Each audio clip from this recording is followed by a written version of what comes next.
Well, we have seen it all here tonight, and what an effort by both these teams. Cleveland State and Purdue-Fort Wayne. Alongside Pat Vianchik, well, I'm Al Pulowski. Great to have you along tonight. How about this for a stat? Al Eichelberger 0-2 from the three-point line this season. Until a moment ago.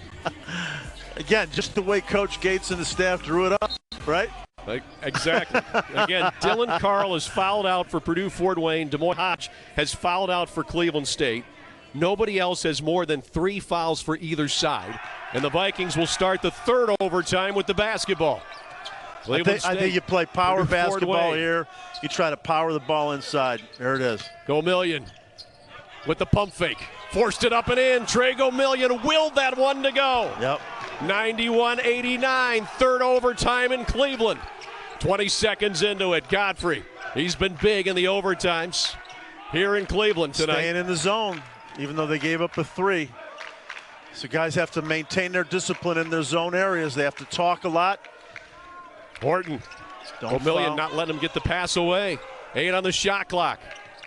They'll let him shoot. He won't take it. Horton. Planutis, he got open. That's his corner. It's right there. Bobby Planutis has 15. It's the 15th three-pointer for Purdue-Fort Wayne. They're up by 1. The back and forth continues here at the Wolstein Center in the triple overtime game. Yeah, that's the problem with that 2-3 zone. If a guy dribbles up and reverse passes, that corner shot is open. And Planutis has hit that all season long. Patton, no look, down low to Eichelberger. Great pump fake, got to the basket and scored. Al Eichelberger with 18. 93-92 Cleveland State. 3:45 left in the third overtime.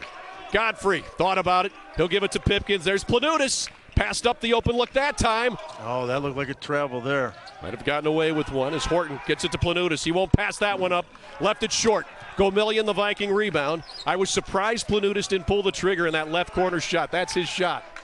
I'm even more surprised the Vikes are staying in the zone here. They get very, very scary to leave shooters open with this team. In the overtimes, Cleveland State has never had more than a 1-point advantage. They have that 1-point advantage here. Be patient, get it back into. Baudouin got to the basket and scores. Craig Baudouin used that left hand. He's got 15. Cleveland State, their largest lead in 3 overtimes, 95-92. But this one is far from over tonight with the way that's been going. Switch back to the man now. Godfrey against Baudouin. Kaufman calls out the play. Godfrey has played 51 minutes tonight. He's been out there for the entirety. These kids are tired. For Cleveland State, Gomillion's played 51 minutes. Godfrey with contact, didn't get it, but he'll go to the basket. Eichelberger got him with the body. The foul on Eichelberger is his 4th personal foul. So smart of Godfrey to just take his time, wait for Desjardins to come up and set that screen and just use him left, right, and then attack the big for the score. And that'll send Godfrey to the line. He's 3 of 5 at the stripe. There's a look at the contact. One of the things that Eichelberger could do is to hedge that screen. Some coaches call it blitzing. Come out higher and make him back up and then retreat as quickly as you can. But Cleveland State's playing it more traditional, kind of sagging back, waiting for the action to come to them. So 20 points tonight for Godfrey as he sinks the first free throw. He has one more coming. It's a 2-point lead for Cleveland State as Desjardins will check out of the game, and Petty will replace him. Petty did a really good job on Eichelberger defensively, and he should be fresher. Of course, we don't know what that injury was that he had, whether it was it must have been a cramp. Try to give it a go here. One more free throw for Godfrey, looking for a game high, or rather a Mastodon high 22. No good. Wow. Patton, who gets the rebound, has the game high 23 points. 2 free throws that Godfrey missed down the stretch. That has to be because of tired legs. You play 51 minutes. He's played every minute. Baudouin on the dribble drive. He'll get it out to Patton. Patton found the lane, found an opening, got the layup. Torrey Patton has found a way to get to the hole late. 25 for Patton. 4-point lead for Cleveland State. No threes, make him score 2. There it is for Horton.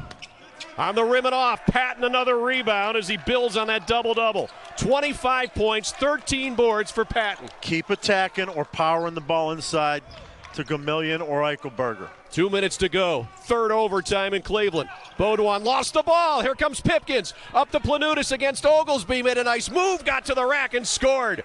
Bobby Planutis with 17. The Mastodons hanging around in the third overtime. 1:42 to go. 97-95 at the Wolstein. Here's Patton. Trying to find that lane again. Got there somehow. Torrey Patton is willing his way to the basket. 27 for Patton.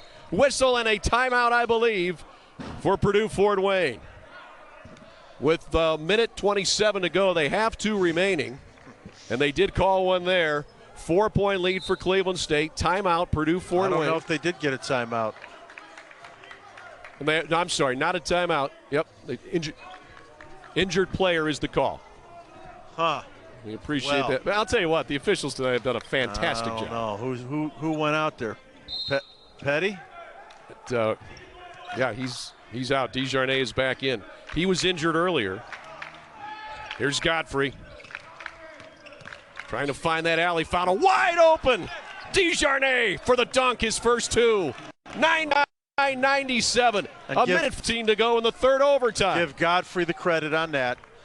You know, he took full advantage of the fact that Eichelberger came out a little further. That is his 13th assist tonight. Yeah. Career high 13 assists for Godfrey. Yeah. What a game in Cleveland. A minute to go. Patton going to the rack again against DeJarnay. Got there and scores. Torrey Patton has taken it to the hole every time now. 29 for Patton. 101-97. Cleveland State by 4. Pipkins thought about the 3. There is a timeout for Purdue-Fort Wayne with 47.8 to go. 101-97 in the quarterfinal round of the Horizon League tournament. Brought to you by Progressive Insurance.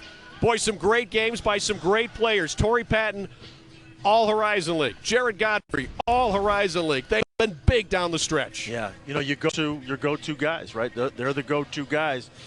And they are the go-to guys for a reason, because they have the confidence and the strength to finish games off. Now, I think Cleveland State was fortunate that Coach Kaufman called that timeout, because Planutis was floating to that corner again wide open right as he called that timeout. But they're going to go for a 3 here, and then, you know, maybe look to foul somebody. You know, if they don't score, they'll have to foul right away. So Cleveland State, they're going to have to make sure they only give up 2s. It's a 4-point game, so just give up a 2. Don't give up a 3. What a game here tonight in Cleveland. Purdue-Fort Wayne and Cleveland State. Jared Godfrey with the ball as we resume action in triple overtime. Godfrey gets the screen. Gamillion is marker. Godfrey, the spin in the lane. Got away with an extra step. Perhaps Horton did as well. Forces up the triple. Why not? Demetric Horton. Wow. His third three-pointer tonight. He's got 15. It's a 1-point game. 3-second differential shot and game clock. It's not over yet in Cleveland. 101-100. And then just a grab. This might have been one of the best games we've ever called together. This is unbelievable. I can think of one more entertaining. This has been fantastic tonight. And regardless of who wins, the team that loses tonight these kids, is anything but a losing team. Neither team. What an effort by both these clubs. Well coached, well played, well officiated. You know, and Torrey Patton for much more. Couldn't have played any better defense than he did right there. I mean, he really did get a hand up. Baudouin, that's the man they want at the line late. He's just 2 of 3 tonight, but on the season 78%, and he's hit some big free throws down the stretch in games. And he's got one more. And this is the key one, because then Cleveland State knows exactly how they have to play defensively. It's a 3-point lead for the Vikings. The Mastodons have a timeout remaining. Shot clock is dark. 25.1 to go in the third overtime. The last triple overtime game was 1993 for Cleveland State, when they played Kent State and went to 4 overtimes. Yeah, so now Cleveland State has gone with a smaller, quicker lineup. The idea is to defend the 3. They're in a 1-3-1 right now. You've got multiple 3-point shooters. Godfrey, Ingram, Horton. They can all pull the trigger from distance. They'll use their final timeout here. With 21 seconds to go, the shot clock is off. So let's put you in John Kaufman's shoes, Pat. You've got Planutis, Godfrey, Pipkins, Horton. Another guy that's been the wild card tonight, Billups. He has 3 3-pointers. Yeah. So you have multiple 3-point shooters. What are you trying to do? You're just telling your guys, you have to stop your own man. And if you're guarding somebody who's a capable 3-point shooter, you have to make him catch it way beyond the line and then you have to make them put it on the floor and drive to the basket. Who's your first option tonight for Purdue-Fort Wayne? Well, I think I'd go with Pipkins and then Planutis. And what they like to do is they like to put Pipkins on a wing position and Planutis in a corner.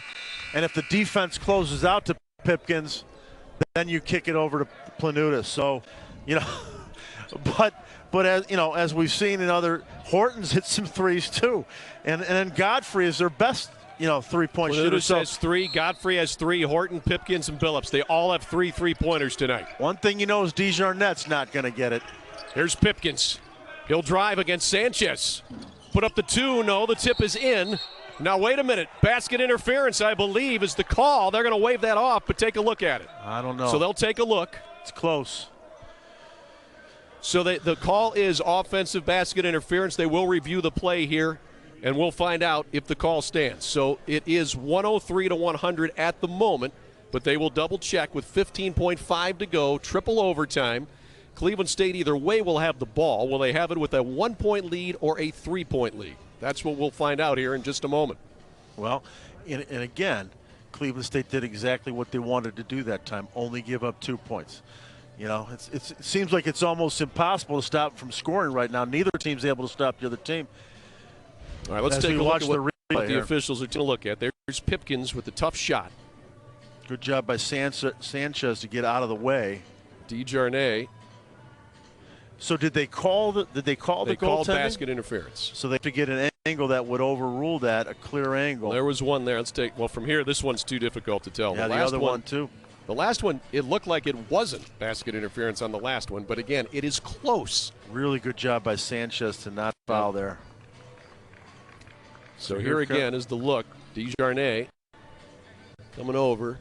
That angle not going to tell you it wasn't. Count the basket. Yep, they're going to call it good for DeJarnay. Yep, it did come off the rim. It looked like on that first angle that we saw, that one looked pretty good. And so that's the correct overrule. So it's 103-102. This one is anything but over. Well, you Cleveland State has played in some nail biters late this year, and here is another in triple overtime. You have to get the ball to your best free throw shooters in these situations. So that would be Baudouin and Oglesby, and maybe Torrey Patton, who's got. There's Gomillion. He's wide open. He came free. He'll have the dunk. Cleveland State by 3. 14 seconds to go. The Mastodons out of timeouts. They've got to try for a three-pointer. Godfrey on the left wing. He'll penetrate. He's going to take the 2 instead. 7.1 to go. 105-104. The Vikings do have a timeout right left. We'll see if they use it. Patton into Eichelberger. Back to Patton. And we've got a whistle and a foul with 6 seconds to go. And big free throws coming for Cleveland State here with a 1-point lead. Again, Purdue-Fort Wayne is out of timeouts. The Vikings have 1 remaining. And the free throw shooter will be Al Eichelberger got fouled on the pass back to Torrey Patton. And the foul was on Planutis, his 3rd. What an excellent play coming out of the timeout by Coach K and staff. They seem to have a play to score in every situation coming out of timeouts. They really do a masterful job, and I don't use that word lightly. They do a masterful job. They're digging deep in the vocabulary to come up with masterful, Pat. I'll give you credit. First free throw is good for Eichelberger. He has 19 points tonight, 4 of 6 from the line. The Vikings 14 of 18 as a team. One more free throw for Eichelberger with 6 seconds left in a game that is far from over. In triple overtime in Cleveland. Al Eichelberger's next free throw is good. Huge. So now they need a three-pointer to tie, but Cleveland State will use, they're using a timeout. Nope. They're going to come with subs. Sanchez is in. And Eichelberger went out. Yep. And for Purdue-Fort Wayne, they are leaving the same 5 on the floor.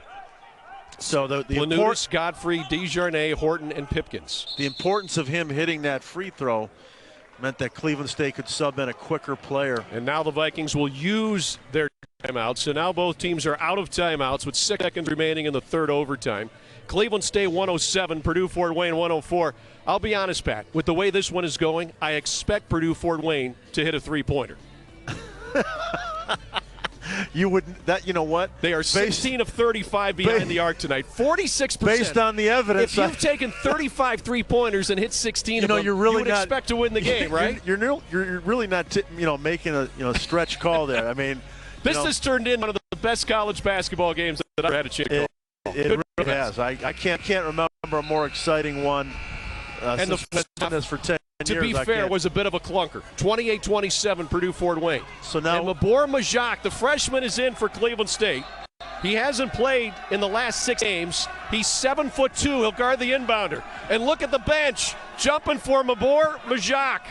So here's a new wrinkle. It's an interesting move because he's going to have to guard Pipkins. And here we go. Pipkins will look. He wants Godfrey, who's trying to come free. And it's intercepted by Patton. He wanted Godfrey, and Patton stepped in front and stole the ball. He'll have 2 free throws. If he hits one of them, will ice the game in triple overtime for Cleveland State. I tell you, just the sort of the mind-bending action there by putting the 7-footer in on top of you, it made him think and just caused him to hurry his pass in. Patton with 2 chances to seal the game. The first one is up, and that's no good. The game is still in doubt. 107-104, Cleveland State, triple overtime, quarterfinal round of the Horizon League tournament. Patton one more chance, looking for his 30th point, as Majak will check out, Sanchez in. If Patton makes it, it should do it. If he misses it, Purdue-Fort-Wayne with 4 seconds has plenty of time. Well, key is to stop the basketball. Stop the basketball, make him shoot a deep one. To ice it. Torrey Patton with 30 points, 13 rebounds. Godfrey, 2 seconds. 1, the three-pointer, misses at the buzzer. The game is over, and a classic comes to a close in Cleveland.